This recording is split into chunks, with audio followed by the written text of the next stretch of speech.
ওদের ভেতরেই কেউ আছে।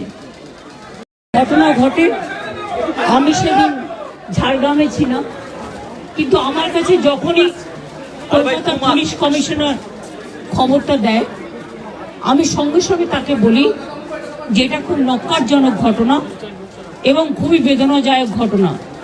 যেই জড়িত থাক তাকে ইমিডিয়েট শাস্তি দিতে হবে এবং আমরা চাই এই কেসটা ফাস্ট ট্র্যাক কোর্টে হোক।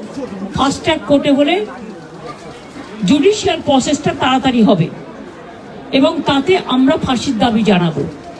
কারণ কিছু মনে রাখবেন, কিছু লোক এখনো সামাজিক অবক্ষয়ের মধ্যে আছেন, সামাজিক মূল্যবোধটাকে ভুলে গেছেন। মেয়েদের গায়ে হাত দেওয়া যে কত বড় অপরাধ এবং তার সাথে যে অত্যাচার করেছে বা তাকে যেভাবে খুন করেছে, আমি আশ্চর্য হয়ে যাচ্ছি। ওখানে নার্সরা ছিলেন, ওখানে ওদের সিকিউরিটি ছিলেন, সবাই ছিল, কিন্তু কি করে এই ঘটনা ঘটলো এটা এখনো আমি ঠিক বুঝতে পারছি না।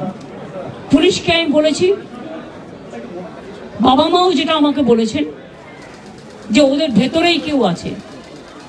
যদি ভেতরে কেউ থাকে, কারো প্রতি সন্দেহ হয়, যারা ছিল, যারা ওর বন্ধু বান্ধব, তাদেরকে সবাইকে ডেকে কথা বলবে এবং যিনি ফোন করেছিলেন প্রথম বাড়িতে তাকেও ডেকে কথা বলবেন।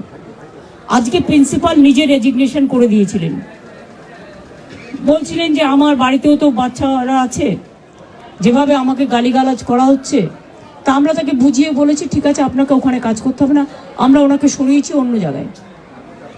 আমরা ওখানে MSVP-কেও সরিয়ে দিয়েছি ডিউ টু নেগলিজেন্স। আমরা হাসপাতাল থেকে হেড অফ দ্য ডিপার্টমেন্ট, যে চেস ডিপার্টমেন্ট, তাকেও সরিয়ে দিয়েছি এবং পুলিশ পোস্টে যে ACP ছিলেন তাকেও সরিয়ে দিয়েছি। সবাইকেই সরানো হয়েছে এবং ডগ স্কোয়াড থেকে শুরু করে, ভিডিও থেকে শুরু করে, ফরেন্সিক ডিপার্টমেন্ট থেকে শুরু করে সবাইকেই ইনভলভ করা হয়েছে যাতে খুনি গ্রেপ্তার হয় এবং দোষীরা শাস্তি পায়। এবং আমি চাই পুলিশ যত তাড়াতাড়ি সম্ভব দোষীদের গ্রেপ্তার করবে।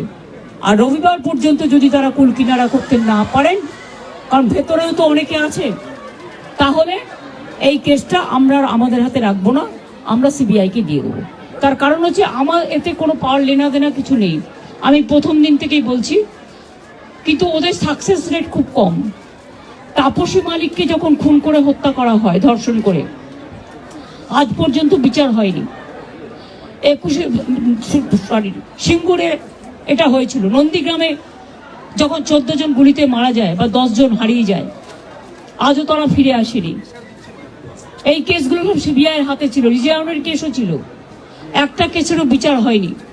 এমনকি রবীন্দ্রনাথ ঠাকুরের নোবেল প্রাইজ চুরি হয়েছিল, সেই কেসটাও ছিল, মানুষ কোনো বিচার পায়নি। কিন্তু তবু মানুষের স্যাটিসফ্যাকশনের জন্য যদি কেউ ভাবতে পারে যে পুলিশ ঠিক মতো করতে পারছে না, যদিও Calcutta police is the best police in the world, তাদের তদন্তের যে সিস্টেমটা এবং সবচেয়ে ভালো অফিসারকে লাগানো হয়েছে সমস্ত কিছু দিয়ে। আমরা রোববার পর্যন্ত সবাইকে ডাকবো, আমাদের পুলিশ ডাকবে, এটা বিনীত বলবে, আমি বিনীতকে বলতে আহ্বান জানাচ্ছি।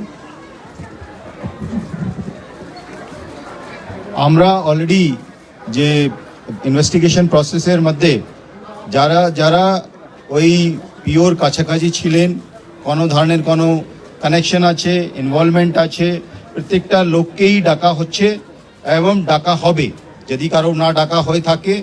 এবং আমরা অলরেডি একটা হেল্পলাইন নাম্বার শুরু করেছি, ওর মধ্যে ডাক্তাররাও আমাদেরকে বলতে পারেন, অ্যানোনিমাসলি বলতে পারেন, ফিজিক্যালি এসে বলতে পারেন কি যদি কারো উপরে সন্দেহ থাকে, কি কারণে সন্দেহ আছে। ফ্যামিলি মেম্বার সঙ্গেও আমরা টাচে আছি। কালকে অ্যাডিশনাল CP1 পার্সোনালি এখানে এসেছিলেন, উনি ওনার ভিউটা জেনে গেছেন। আমিও আজকে এসেছি, ম্যাডাম এখানে এসছেন, আমরা ওনার ভিউটা জেনে গেছি এবং ওদের সঙ্গে আমরা কন্টিনিউয়াসলি যোগাযোগে থাকবো এবং প্রোগ্রেস অফ ইনভেস্টিগেশন নিশ্চয়ই ওদের সঙ্গে শেয়ার করব। এবং আমরা নিশ্চিত কি আগামী 4-5 দিনের মধ্যে যদি আরও কেউ থাকে, আমরা নিশ্চয়ই ওদের সবাইকে আমরা নিশ্চয়ই অ্যারেস্ট করতে পারবো। আর যদি তার সত্ত্বেও যদি ফ্যামিলি স্যাটিসফ্যাকশন না থাকে, ম্যাডাম যা বলেছেন সেটা হবে।